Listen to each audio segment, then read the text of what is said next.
Bismillahirrahmanirrahim. Alhamdulillahirabbil alamin. Wa bihi nasta'in ala umuri dunya waddin. Wassalatu wassalam ala asyrafil anbiya wal mursalin sayyidina wa habibina Muhammadin wa ala alihi wa sahbihi ajmain. Adapun nafsu ini yang keempat daripada 4 perkara yang menghalangi kita untuk istiqamah dalam ibadah,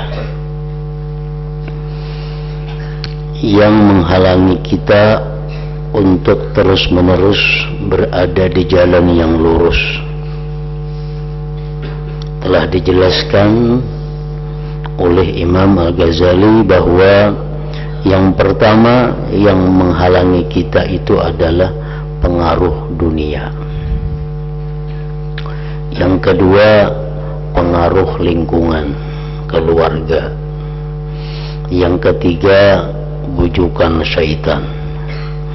Yang keempat, ajakan hawa nafsu. 4 itulah yang membuat kita tersendat daripada terus-menerus ibadah kepada Allah.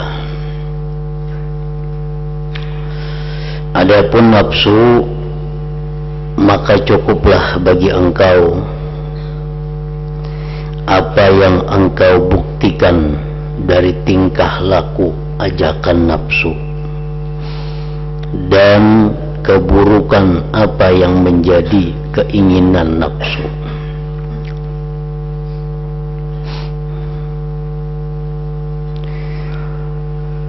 Nafsu ini dalam keadaan mengajak bersenang-senang adalah seperti binatang, dan dalam keadaan marah nafsu itu bagaikan binatang buas. Dalam keadaan menghadapi musibah, nafsu itu seperti anak kecil. Ketika sedang mendapat nikmat, nafsu itu seperti Fir'aun, sombong. Ketika sedang lapar, nafsu itu seperti orang gila. Ketika sedang kenyang, nafsu itu angkuh. Ketika engkau buat kenyang, ia menindak-nindak. Kalau engkau bikin nafsu itu lapar, ia menjerit dan mengeluh. Pindiknya, nafsu itu seperti apa yang diucapkan oleh seorang penyair, kahimari su in ashba'tahu ramahan nasa wa in ja'a nahaq. Artinya nafsu itu bagaikan himar yang jelik. Jika engkau buat kenyang, ia menendang orang, dan kalau lapar ia berteriak-teriak. Itulah nafsu yang lazim disebut dengan nafsu ammarah. Nafsu ammarah, nafsu yang selalu mengajak kita untuk berbuat kesalahan, yang mengajak kita untuk selalu mementingkan kesenangan-kesenangan sesaat, melupakan akibat dari kesenangan itu. Benar sekali orang saleh ketika berkata, di antara keburukan dan kebodohan nafsu ini yaitu apabila berniat melakukan maksiat atau bersegera kepada syahwat, lalu engkau belokkan atau engkau memohon bantuan dengan keagungan Allah Subhanahu wa ta'ala, kemudian dengan utusan Allah dan Nabi dan semua Nabiullah, dengan kitab Allah, dengan seluruh hamba Allah yang saleh, serta engkau hadapkan kepada maut, kubur, hari kiamat, surga dan neraka, maka nafsu itu tidak mau menurut dan enggan meninggalkan kesenangannya. Jadi nafsu itu artinya walaupun kita bujuk dengan memandang keagungan Allah, nafsu kita bujuk untuk menuruti apa yang dibawa oleh Nabi-Nabiullah, nafsu kita bujuk agar dia patuh kepada kitab Allah,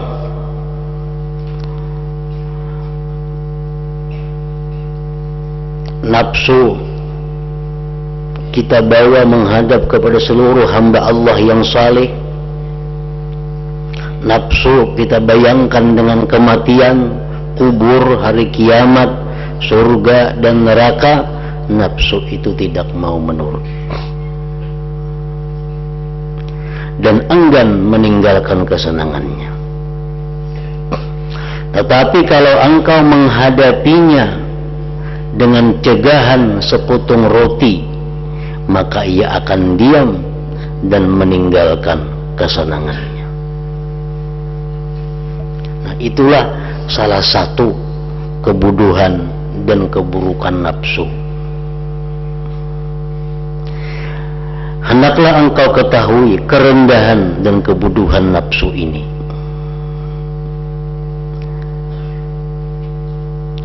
Lalu berhati-hatilah, jangan sampai lengah dari nafsu engkau. Sebab nafsu itu sebagaimana difirmankan oleh Tuhan yang Maha Agung, inna nafsa la'ammaratun bisu. Ketahuilah, nafsu itu selalu mengajak berbuat jelek. Walaupun kelihatannya baik, walaupun kelihatannya taat, tetapi ujung-ujungnya pasti akan menimbulkan kejelekan, menimbulkan kemaksiatan. Ayat ini cukuplah sebagai peringatan bagi orang yang berakal.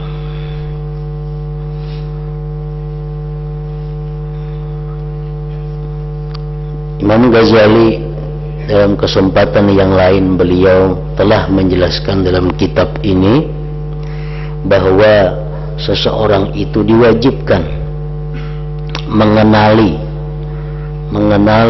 geritik-geritik hati, mengenali bisikan-bisikan yang masuk ke dalam hati. Dia hendaknya kenal apakah bisikan itu dari Allah, apakah bisikan itu dari malaikat, apakah bisikan itu dari syaitan, apakah bisikan itu dari nafsu. Hendaknya kita bisa mengenal itu. Supaya apa? Bisikan dari Allah kita laksanakan, bisikan dari malaikat kita laksanakan, bisikan dari syaitan kita tinggalkan, bisikan nafsu kita tinggalkan. Sebab bisikan syaitan, bisikan nafsu itu bisa berupa kebaikan pada zahirnya. Nah, kalau kita bisa membedakan mana bisikan nafsu, mana bisikan syaitan, maka kita akan terjerumus ke dalam kerusakan, ke dalam kejahatan.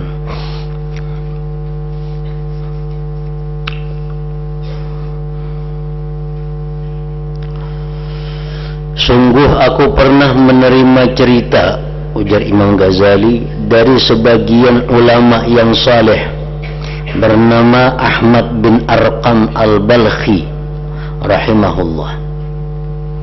Beliau berkata, aku selalu dibujuk oleh nafsu supaya keluar ke peperangan. Nafsu mengajak aku umpat berperang melawan orang kafir. Nah, padahal ini satu kebaikan. berperang melawan orang kafir sesuatu jihad yang sangat besar nilainya di sisi Allah.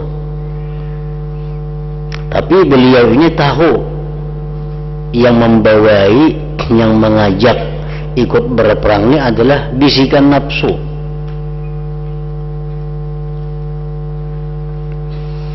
Nah, nafsu beliau ini membujuk supaya umpat berperang. Nah, kalau kita kadang mengenal bisikan nafsu, bisikan syaitan, nah kita tentu akan tertipu. Karena ini ajakannya adalah kebaikan. Ini ajakannya ajakan taat. Dalam hati kita ini ada keinginan hendak umpat berperang. Umpat berperang. Nah, kita hendaknya mengenal dahulu kenapa timbul hendak berperang nih. Apakah dari nafsu kita hendak umpat berperang? Apakah ajakan syaitan atau ilham dari Allah, malaikat? Nah, itu yang wajib kita ketahui. Syekh Ahmad bin Arqam ini orang yang sudah tahu, oh ini bisikan nafsu, membawai berperang fisabilillah. Lalu aku mengucap subhanallah, Allah telah berfirman, nafsu selalu mengajak berbuat jelek. Innan nafsa la'amaratum bisu. Sekarang nafsu ini memerintahkan kebaikan. Kan aneh, Allah ada mungkin berdusta, mustahil. Dalam Al-Quran disebut nafsu itu mengajak kepada kejahatan. Tapi kenapa nafsu ini membawai aku berperang fisabilillah? Ini tidak mungkin benar selamanya. Ini pasti nafsunya kada bujur mau berperang nih. Pasti ada apa-apanya. Tetapi nafsu ini enggan diajak beribadah. Nafsu ini enggan diajak beribadah. Ibadah lainnya kada mau. Anak empat berperang tuh bang.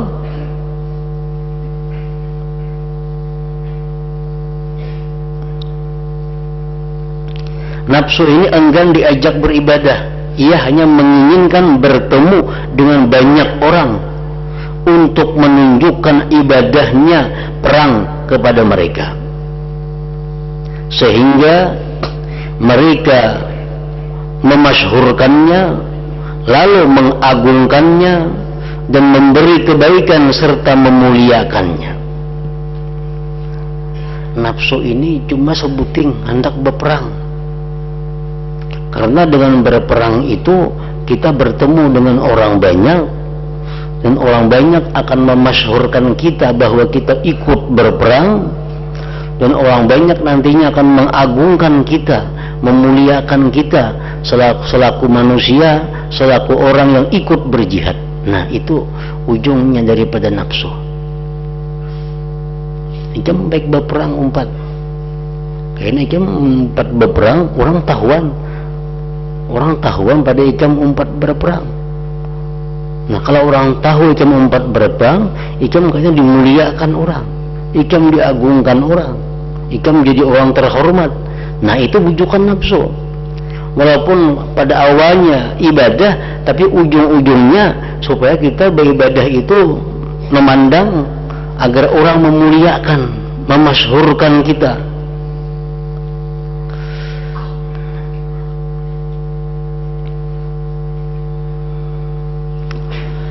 Maka aku pun berkata kepada nafsuku itu, aku tidak akan menempatkanmu di keramaian dan tidak akan memperkenalkanmu dengan orang banyak.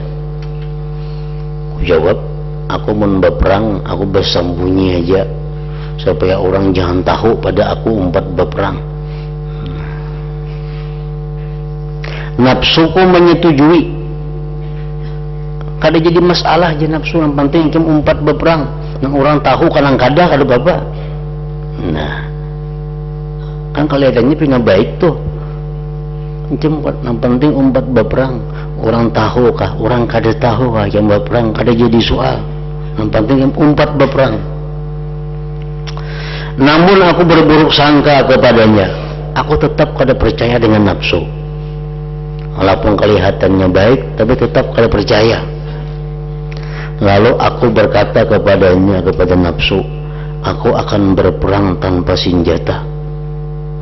Aku umpat berperang, bernayan, bersembunyian supaya orang kada tahu, dan aku berperang kada bersenjata, tangan 10 aja.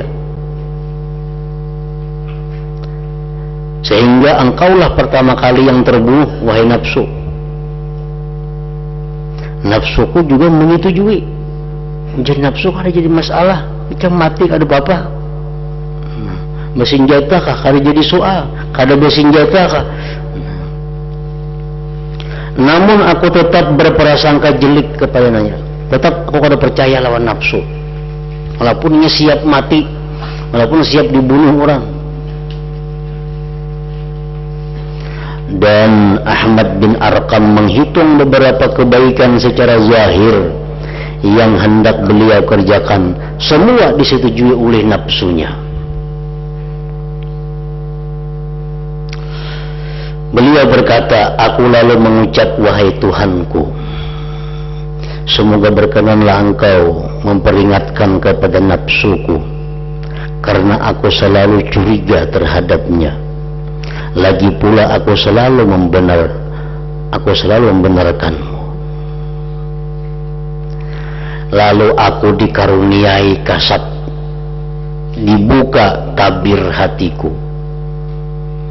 Seakan-akan nafsuku berkata, hai Ahmad bin Arqam, engkau membunuhku setiap hari, sebab engkau mencegahku dari berbagai kesenangan, dan senantiasa engkau selisihi.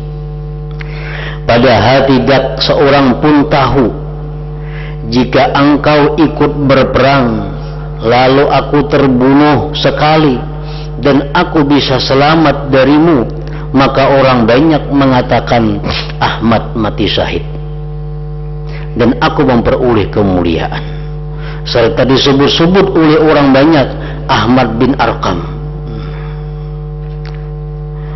Selanjutnya berkata, aku berdiam diri di rumah, tidak jadi ikut berperang pada tahun itu. Jadi rahasianya sekalinya, kenapa nafsu tadi menyuruh ikut berperang walaupun tanpa senjata, walaupun bernayan. Nah, karena ujar nafsu, kayaknya akhirnya orang pasti tahu bahwa Ahmad bin Arqam ikut berperang. Andai kata inya matinya dibunuh, maka inya akan dianggap sebagai seorang yang mati syahid, lalu akan dihormati orang, akan dikenang orang sepanjang masa.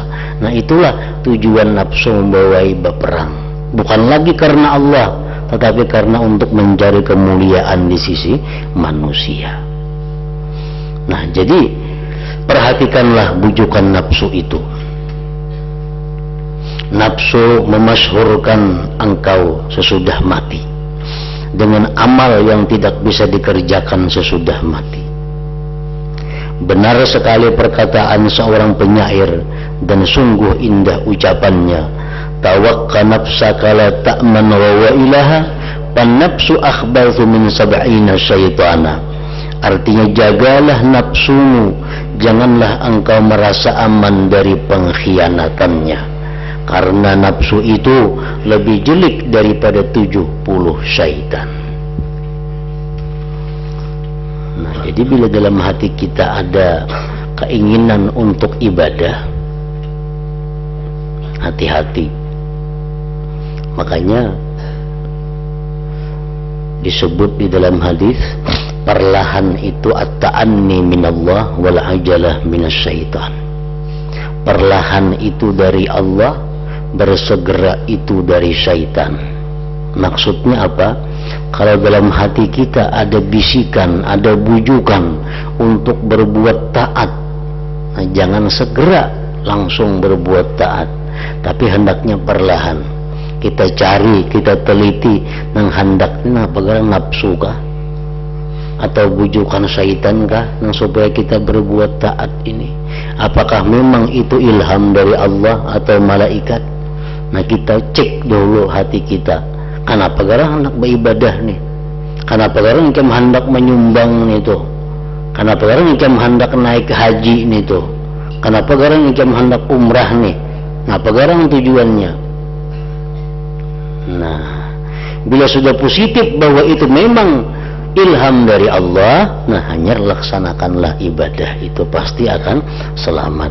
Tapi kalau semata-mata karena bujukan nafsu, bujukan syaitan, ibadah apapun yang kita kerjakan akhirnya akan membawa kepada kemaksiatan, akhirnya membawa kepada kejahatan dan kerugian. Ingat-ingatlah terhadap nafsu yang selalu membujuk ini, nafsu yang selalu mengajak berbuat buruk ini. Mantapkanlah hati engkau untuk menyelisihinya dalam keadaan apapun. Niscaya engkau benar dan selamat insyaallah ta'ala.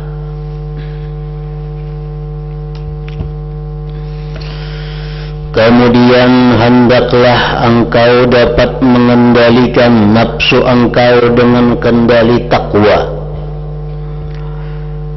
Ketahuilah bahwa dalam masalah ini terdapat patukan yang kokoh, yaitu ibadah itu ada dua bagian. Sebagian mengerjakan dan sebagian lagi menjauhi. Itu ibadah. Bagian mengerjakan adalah taat kepada Allah, sedangkan bagian menjauhi ialah meninggalkan maksiat dan perbuatan jelek. Di hadapan kita ada maksiat, kita mundur, itu ibadah, benar-benar pahalanya. Kita dihadapkan kepada perintah Allah, kita laksanakan, nah itu ibadah juga. Jadi ibadah itu bukan hanya melaksanakan, tapi ada juga meninggalkan. Melaksanakan yang perintah, yang anjuran, menjauhi yang dilarang.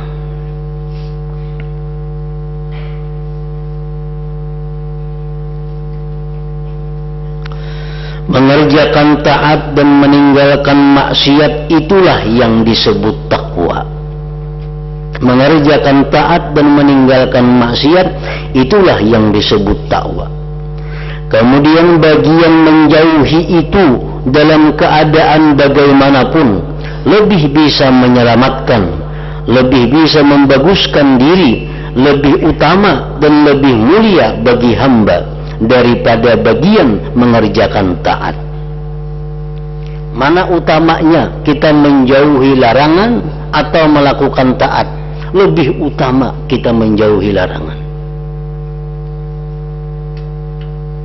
Karena dalam hadis disebutkan, artinya kalau kamu disuruh melakukan sesuatu, ya Nabi, lakukanlah semampu kamu.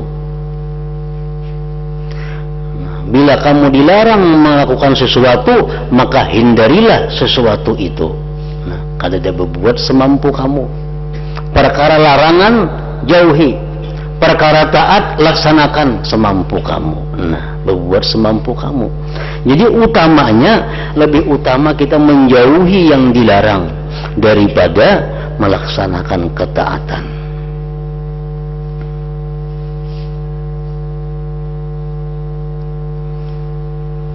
Kita umpamanya naik haji, ini ibadah. Naik haji ini adalah ibadah. Tetapi kita kada akan bisa naik haji kalau kada melakukan maksiat dalam perjalanannya. Nah, ini kita naik haji, tapi kita kada kawan naik haji yang mulus. Pasti ada kita melakukan hal-hal yang maksiat.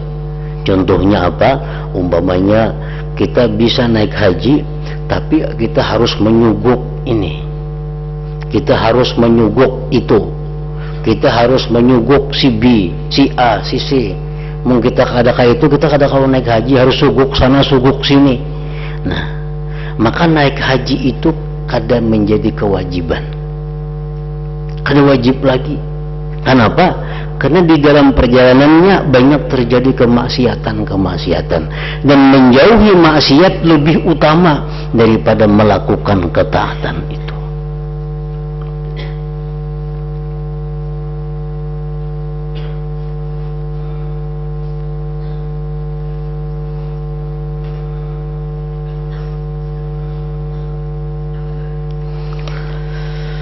Kemudian bagian menjauhi itu dalam keadaan bagaimanapun lebih bisa menyelamatkan, lebih bisa membaguskan diri, lebih utama dan lebih mulia bagi hamba daripada bagian mengerjakan taat.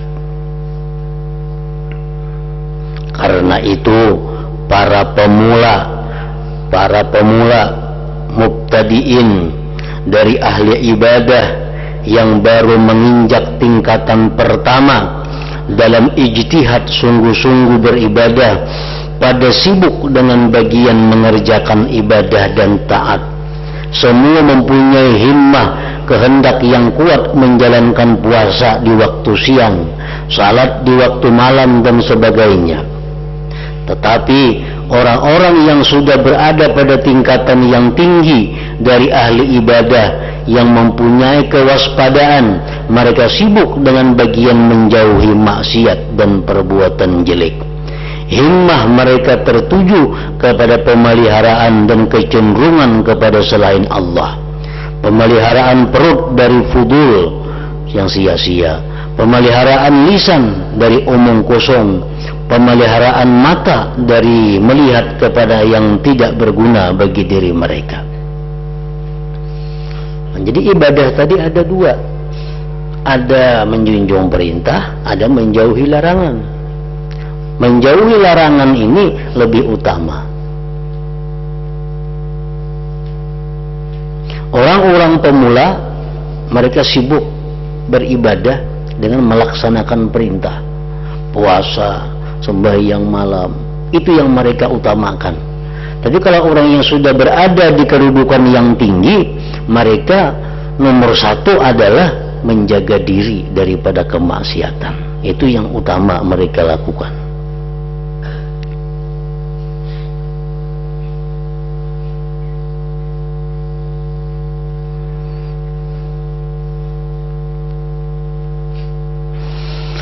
Dan bersesuaian dengan makna ini ahli ibadah kedua di antara 7 orang ahli ibadah berkata kepada Nabi Yunus, "Hai Yunus, sebagian manusia itu ada yang dikaruniai suka salat melebihi lainnya. Ia tidak memenangkan amal apapun melebihi salat. Salat adalah tiang agama ibadah. Dengan tabah menghadap kepada Allah, sungguh-sungguh dan merendahkan diri."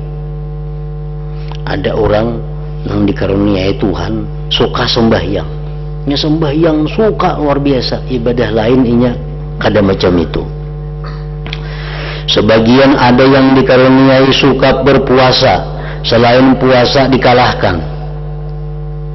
Inya suka puasa, ibadahnya ketujuh puasa, ibadah lain di nomor 2-kannya. Sebagian ada yang dikaruniai suka bersedekah. Ini bersedekah tuh Bang, ketujuh sembahyang belang kambingan. Itu kalau urusan bersedekah nomor 1 inya. Hai Yunus, aku akan menerangkan kepadamu kelakuan-kelakuan baik ini. Jadikanlah sepanjang salatmu kesabaran menghadapi kemelaratan dan pasrah kepada Allah.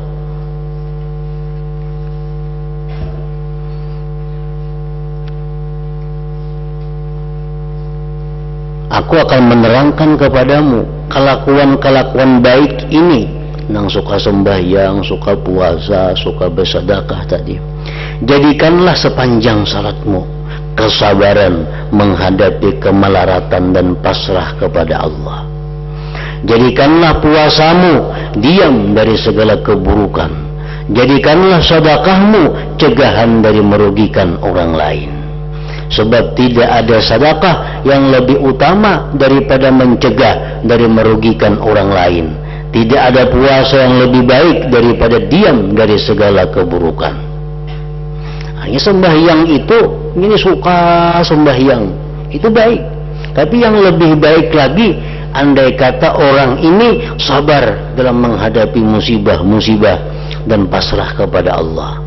Orang itu puasa suka, itu baik. Tapi yang lebih baik adalah dia diam daripada melakukan segala yang tidak baik. Sedekah itu utama, baik. Tapi lebih baik lagi andai kata dia mampu menjaga diri daripada merugikan orang lain. Apabila engkau telah mengetahui bahwa sisi menjauhi maksiat itu lebih utama untuk diperhatikan dan diusahakan dengan sungguh-sungguh, maka jika engkau dapat menghasilkan dua sisi, mengerjakan yang taat dan menjauhi yang maksiat sekaligus, berarti sempurnalah urusan engkau. Kalau kedua-duanya, yang taat dikerjakan, yang maksiat dijauhi, itu sempurna, tercapai kehendak engkau. Engkau selamat dan beruntung. Namun kalau anda hanya dapat mencapai salah satunya, maka hendaklah satu itu adalah sisi menjauhi. Kita dihadapkan sekaligus kepada perbuatan taat dan maksiat. Yang mana kita pilih? Pilih menjauhi maksiat.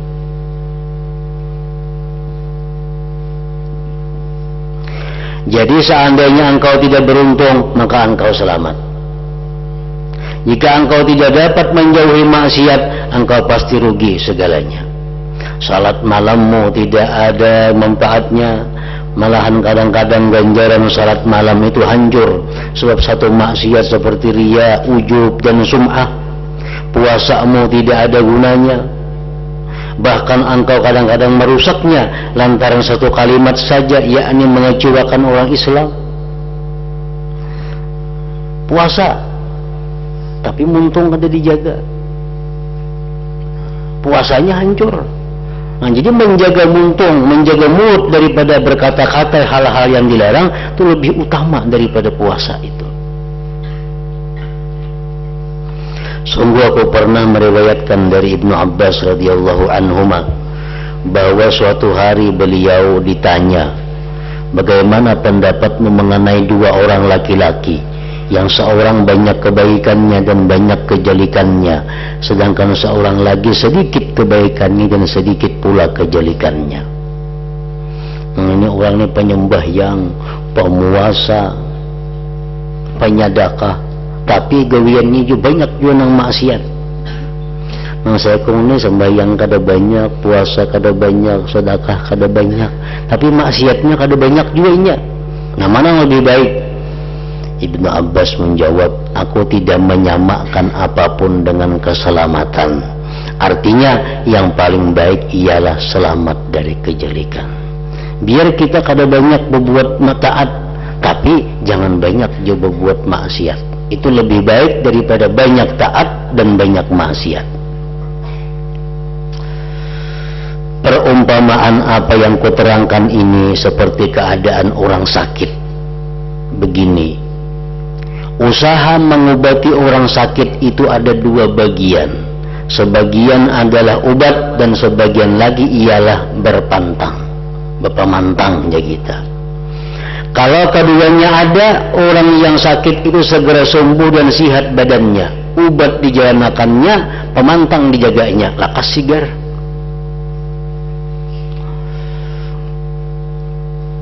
Jika tidak, maka berpantang adalah lebih utama. Karena berobat itu tidaklah bermanfaat bila tidak disertai berpantang. Sebaliknya kadang-kadang berpantang bisa bermanfaat tanpa dengan obat. Karena ingat tahan ma'arti pemantang, kada bau obatan sigar. Nah, saya kok makan obat makan 4-5 kali sehari, pemantang jalan terus juga, nah bisa kada baambihan garingnya. Rasulullah SAW pernah bersabda, aslu kulli dawa al-himyah. Artinya pokok setiap obat adalah berpantang, menjaga diri. Maksudnya berpantang menjaga diri itu bisa memadai sebagai pengganti obat. Karena itu ada yang mengatakan bahwa orang-orang India itu apabila sakit, cara mengobatinya adalah berpantang, dengan mencegah orang yang sakit dari makan, minum, dan berbicara untuk beberapa hari sampai sembuh dan sihat kembali.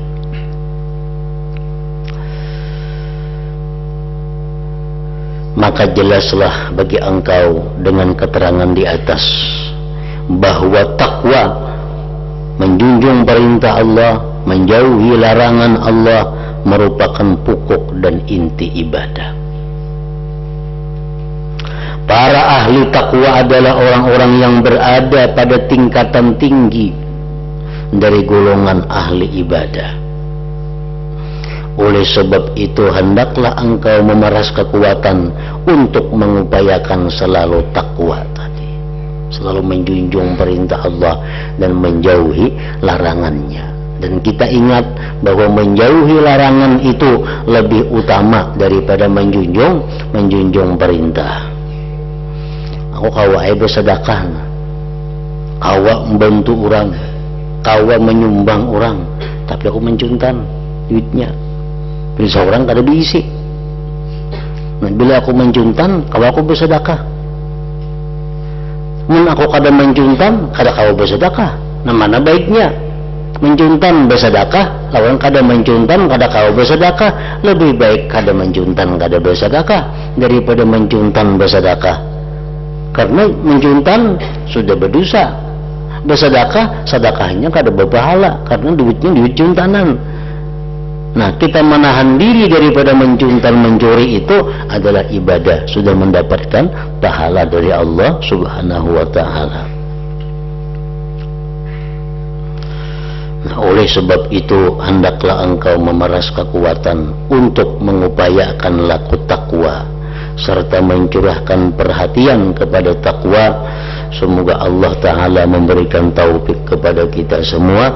Amin amin ya rabbal alamin. Nah, pasal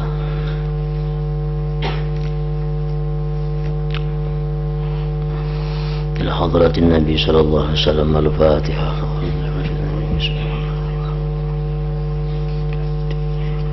Ista'inu dinas siratal mustaqim siratal ladzina. Bismillahirrahmanirrahim. Alhamdulillah rabbil alamin. Allahumma shalli wa sallim ala sayyidina Muhammad wa alihi wa sahbihi ajma'in. Allahumma ighfir lana ma akhta'na wa ma ta'ammadna wa ma asrarna wa ma a'lanna wa ma asrafna wa ma anta a'lam bihi minna. Antal muqaddimu wa antal muakhiru, la ilaha illa anta. Allahumma nafa'na bima 'allamtana wa 'allimna ma yanfa'una wa zidna fahman wa ilman wa hudan wa tawfiqan bi rahmatika ya arhamar rahimin. Sallallahu alaihi wasallam Muhammad wa alihi wa sallam. Alhamdulillah rabbil alamin.